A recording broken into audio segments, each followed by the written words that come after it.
The term network is a pretty generic term. It can mean anything from a couple of hosts communicating together to a huge network with thousands and thousands of hosts. To be a little more precise, let's look at some other terms that can be used to define things that you would normally call a network. Let's use an analogy to look at how a network works. In this case, let's say we have a road. And on the road, we'll have a driveway that leads into a garage and that leads into a house. On this road, you might have other houses and additional houses. In this case, we can look at the road as being the network cable that connects each of these houses to the street. In this case, there's even a driveway that connects the house into the road. In fact, early networks used to look much like this. They had a long trunk cable with drop cables that were punched into the trunk cable that connected each of the devices together. So in our analogy, you could look at the street as being the trunk cable, with each of these driveways as being these drop cables. All houses on the same road share a road address, such as Oak Street. In addition, each house might have a number address, like 732, and maybe 739. And 744. In this case, the address for a specific house would be something like 732 Oak Street. Notice how the address is actually a combination of the house number with the street address. Networks do something very similar in that each computer will have a host address followed by an address for the network. Rather than get into specifics of addressing for computer networks, let's just say that each host has an address, such as A, with a network address of 1.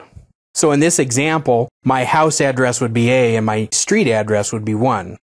Or the network is network number 1, and on that network I have host addresses A, B, and C. Now just like in a street, we may have an intersection with another street. Maybe this is Elm Street. And on Elm Street, I can have houses.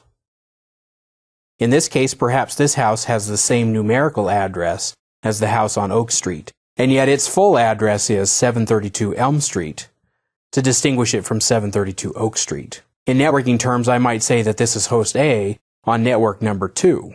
Notice how I've used the word network to describe both this segment and this segment. In networking terms, a better word to use is subnet.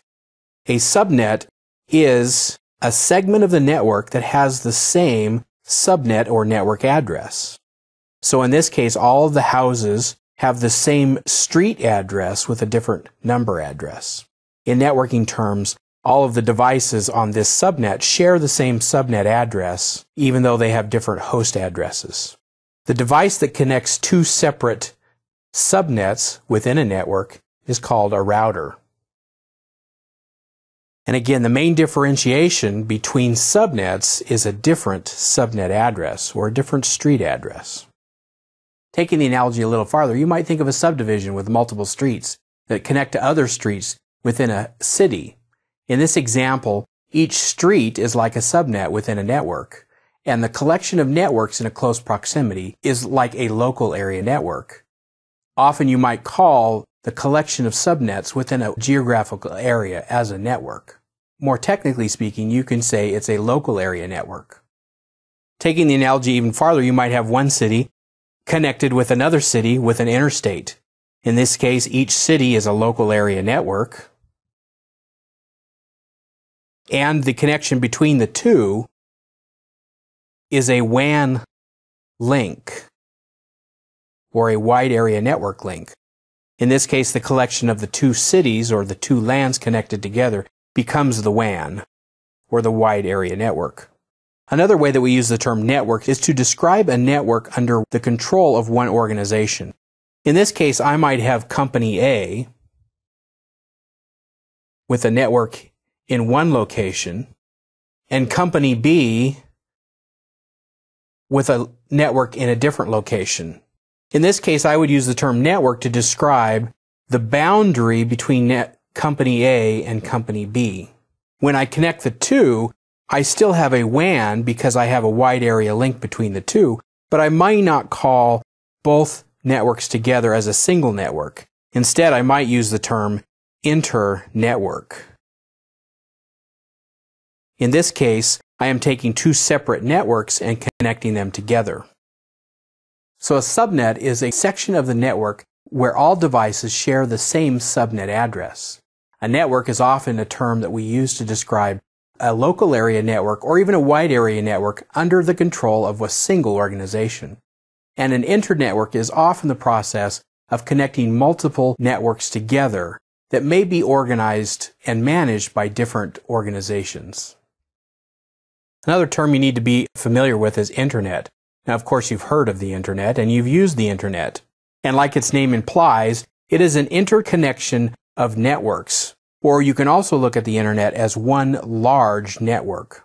One reason the internet is really a large internetwork is because the different parts of the internet are typically not under a single administrative entity.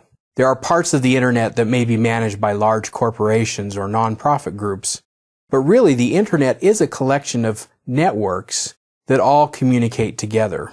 There may be a portion of the internet that connects devices all around the world in different parts. So you may have a city here and a city here and a city here, and they share a common way of connecting so that they can route signals between each location.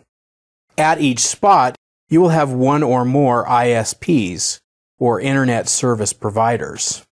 The Internet Service Providers do not manage the main part of the Internet network, but rather they manage the access point. If you think of the Internet as a big freeway, they perhaps manage the on-ramp to the freeway.